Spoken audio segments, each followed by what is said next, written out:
So this morning we filed a petition or a motion to reopen the removal order. And we worked on it all weekend, and we've learned more details. And to be candid and to be fair, ICE and certain individuals that are involved in the whole program have been pretty helpful to kind of just give us more understanding of what's going on and how this actually came about. But we did file to reopen the removal in absentia order this morning. So when that gets filed, there's an automatic stay, which means everything kind of just pauses. So there cannot be a removal, so she cannot be removed from the country until a decision is made. And then if that decision is, you know what, no, we're going to stick with the removal order, then we have the ability to appeal that and then see where it goes from there. But during that whole time, she stays in custody. She does not get out. Where is she right now? She's still at the Adult Detention Center, so the Salt Lake County Jail on 35th and 9th. Is that the West Valley ICE Detention Center? There is no West Valley ICE Detention Center. Oh. So there's a West Valley ICE headquarters, which is the 2975 South Decker Lake. Okay. They do have some jail holding cells in there, but it's not operated as a holding facility, right? They don't have a staff like to supervise any sort of detentions. Okay, so she's at the Salt Lake County Jail. She is. And have you talked to her? I didn't personally, but now two of my lawyers have gone and seen her 2 times for fairly long visits. And how is she doing? She's pretty not happy. She's pretty despondent. I mean, you can imagine. She's never had any criminal history, and she's never been in jail before. So, plus she has 4 kids. Yeah. And her children, are they U.S. citizens? All 4 of them, yeah. One of them, what's problematic too, is now we've learned that her oldest son has hydrocephalus, so he's had 2 brain surgeries already, the condition of water on his brain, and he has a future appointment to determine whether or not another surgery is going to be necessary. Wow. And how is the family holding up? They're doing what they can do. It's not easy, right? It's extremely difficult, so they're making it work. So what happens now? What's next? What have you learned? Okay, so what we've learned is back in 2019, Marta and her, I believe, husband, we haven't confirmed it 100%, but we believe it's her husband, went to a notario. And this notario, which is notary, right? But the term notario in the Hispanic community kind of means something more. Because, for example, in Mexico, Central America, a notario is someone that is an attorney, almost a judge. So it's kind of like between attorney and judge, somebody that can do a little bit more. Anyway, so they go this notario, and they know him as Douglas or Douglas. And this individual prepares a 589, which is an asylum application on their behalf. And we believe, we're not positive, and the file's been ordered, but we believe that this notario, filled out this asylum application for Marta and Saul, but made Saul, her husband, the principal applicant, and Marta a derivative beneficiary of that application. So that means that Saul, the husband, would have signed the application, and Marta would have been a writer on it, so like a beneficiary. Well, that notario put a West Valley City address on the application that none of us have ever seen. And we asked Marta to produce her tax records and records of address. And we now have her tax records all the way back to 2008, which, yes, you can still pay taxes if you're here without permission because of the ITIN program, and that's been around forever. So she's been paying her taxes since 2008. And on all of her tax records, there's only 3 different addresses.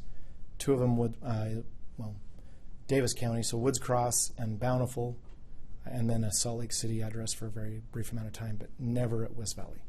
So this West Valley City address gets listed on this application. Presumably, the husband signs this application, verifying with the contents of the information, and Marta doesn't sign it, so she's never really been able to verify it, and plus she doesn't speak English, she doesn't read English. You hire people, presumably with the idea that they're going to represent you appropriately.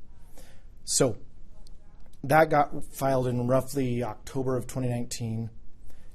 USCIS, which is United States Citizenship and Immigration Services, sent her a notice to appear at an interview related to that application. that notice went to the West Valley City address. And presumably one may have gone to the notario's address too. Well, they've never lived at that West Valley City address. So when that interview took place in USCIS, which is 660 South, 200 East, 4th floor here in Salt Lake City, they didn't go. Her and Saul didn't go because this address that's been listed is a West Valley City. Again, never lived there.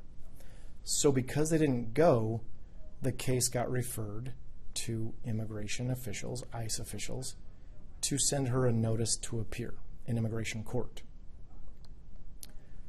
So immigration officials send out this notice to appear in roughly, I think it's December 31st, 2019, that she has a court date on February 19th, 2020.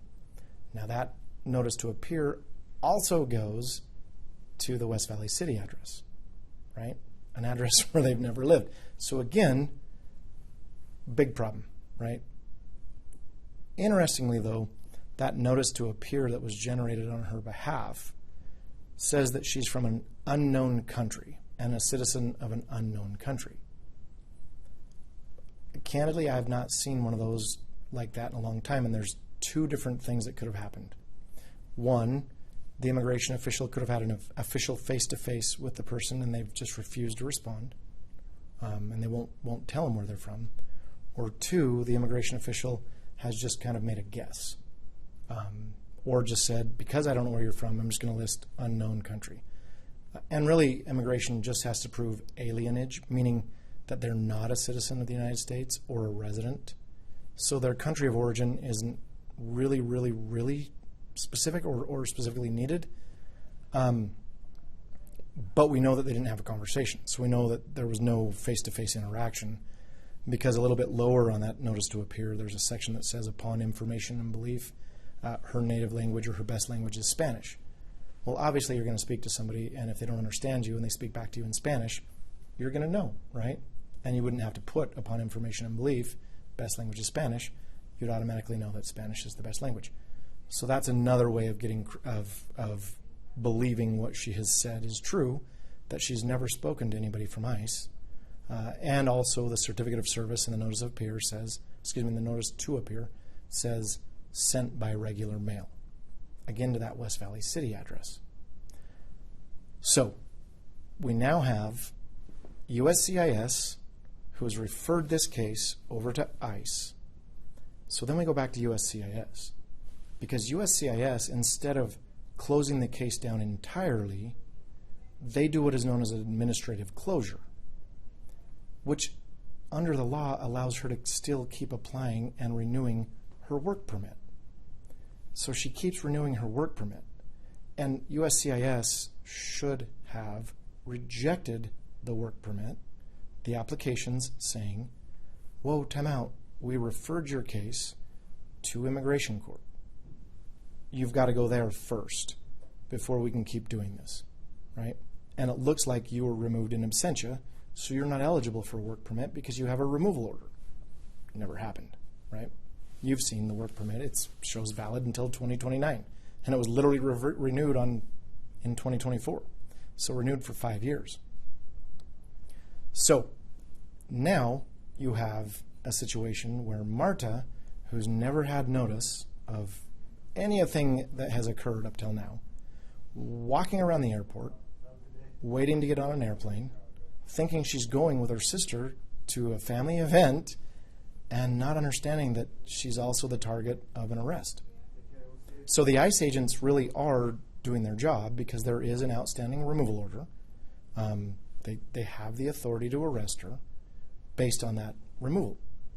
I just wish it may have been done in a different location at the airport. I mean, because the airport is a place where they do suggest arrests to take place, but typically you usually go through security first, you get closer to your gate, and then there's a quick exit point to where you're not dragged through the most busy section of the airport in front of the entire world. And did immigration agents have her home address? Could they have gone to her home and... Well, see, that's so crazy, right? Because you have United States Citizenship and Immigration Services, who she has perpetually updated her address with. right, has always provided updated addresses. And then you have ICE, two federal agencies that presumably could work with each other to obtain information. So could they have? Well, absolutely. Did they? I'm not sure. They may have. But I do now know why that she was picked up at the airport. There is an entity out of California called PERC, and it's a PERC. I'm not exactly sure the acronym, but it does provide notice across the country to immigration officials where there is an NCIC, so national database hit on, for example, removal orders.